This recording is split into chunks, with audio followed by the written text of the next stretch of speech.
Hey everybody, welcome to this month's book haul video. It's not a very big haul this month, pretty busy with the holiday times and sick families and stuff like that. So I didn't get out as much as I normally do to the used bookstores and such, but got an okay haul for you this month, but it'll be a bit shorter for you this time, but let's just hop right in. First, I got The Mysterious Planet by Lester Del Rey. I got this one at the free book bin again. There was a couple of these books for this haul in there, and I have a couple of the Lester Del Reys, and this one just sounded interesting. It's about this mysterious planet, as the title states, gets sort of discovered traveling outside the solar system past Pluto, heading towards in system, and it's this discovered it's like an alien invasion force coming into the system, and so it sounds like this sort of pulpy sci-fi little story about an alien invasion, and this group of Navy individuals based off of Uranus, I think, have to go out and intercept them, and they're very outmatched. But I thought it sounded pretty fun and interesting, and I haven't read any of the Lester Del Reys yet, even though I do have a couple of his. So I see a lot of his stuff everywhere, but it's not knowing what to get and what to read. But this one piqued my interest enough that I figured I'd get it.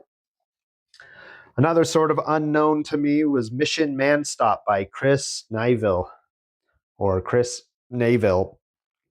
I hadn't heard anything about him. Got this at the same time as that Mysterious Planet. It's a collection of stories from him. When I was looking up afterwards, yeah, he was just this science fiction writer in late 1940s, early 1950s that wrote a couple short stories and stuff, and then he gave it all up and became an expert on epoxies or something like that. But Malmsberg was quoted as having worked with him and for a couple collaborations, and stated he was a very incredible writer and very good for the time and his stories and everything. And just a collection of his short stories where Mission Man Stomp, Hunt the Hunter, Take Two, Quillies, Underground Movement, Experimental Station, Margin Error, The Toy. So I haven't heard of any of these, but I always like finding these sort of new authors and sort of unknown things. So I'll give his short story collection a try. I got this at one of the bookstores I regularly go to, Callahan's Lady by Spider Robinson. And I very recently started picking up Spider Robinson books, mainly his Callahan's Cross Time Saloon series. And I have a number of those from that series already. And I thought this one was part of that series, hence the Callahan's name on it. But it actually is sort of a spin-off book or series based on Callahan's wife and a brothel that she opens up. And it sounds like it's the same sort of witty, humorous sort of style writing and story. So I'm happy to find it, even though it wasn't part of the series I was looking for. But also, this one I found inside that it's actually signed by Spider Robinson, if you can see that. It says, "Figuratively yours, Spider Robinson." So I thought that was pretty cool find. I don't have pretty much anything signed by anybody in my collection, so this one was the first of those. So pretty happy finding that one. Next, I grabbed Star Wars Darth Plagueis by James Luceno. And I hadn't read this one or anything of this book at all, even with all the Star Wars I read. But I very recently decided I was just going to listen to the audiobook of it.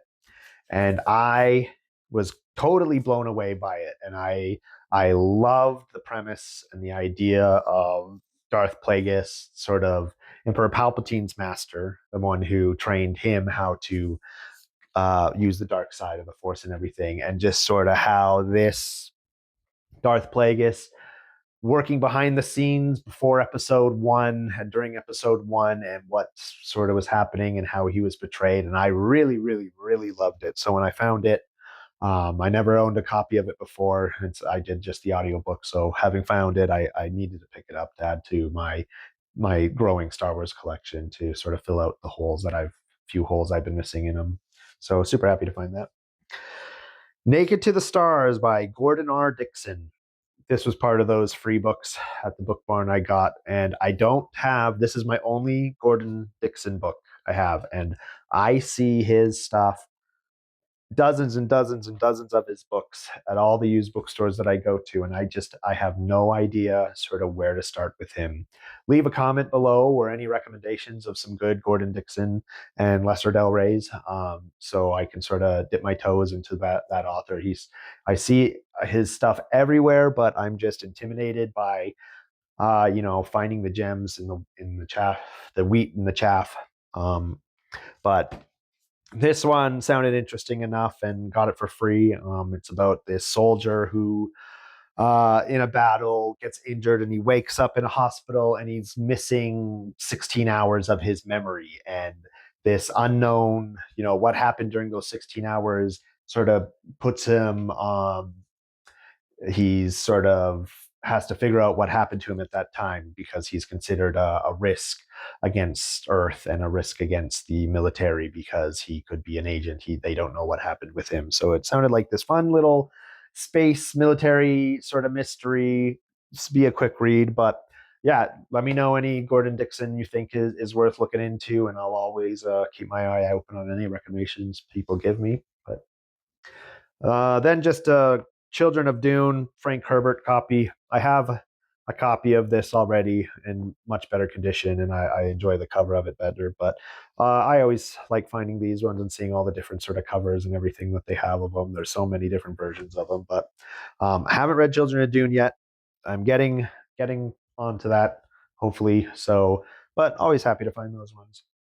Another weird random one I didn't know anything of, The World Wreckers by Marion Zimmer Bradley, a Darkover novel. This might be the only one out of this whole collection that I don't end up keeping. It is, as far as I know, part of an ongoing or a large series of books of this Darkover series. This one's basically about uh, that this organization gets hired out by planets and governments and stuff to go into these planets that they are wanting to conquer, and they are to soften them up for potential reasons for these planets to want to join with this Terran force. So their world records go in, sort of ruin the economy, ruin the government, do whatever they need to do to make the planet want to join with this military force. So instead of a full-on military invasion, it's sort of they're coercing these planets into joining them. And it sounds fine. It sounded interesting enough. It wouldn't be a fast read, or it would be a fast read if I decided to keep it, but I just didn't know. I haven't, heard anything of these or anything by him really. And it being in the middle of a series, I just didn't feel like I wanted to jump right in. So not sure I will stick with that one. And last that I got for this month was Always Coming Home by Ursula K Le Guin.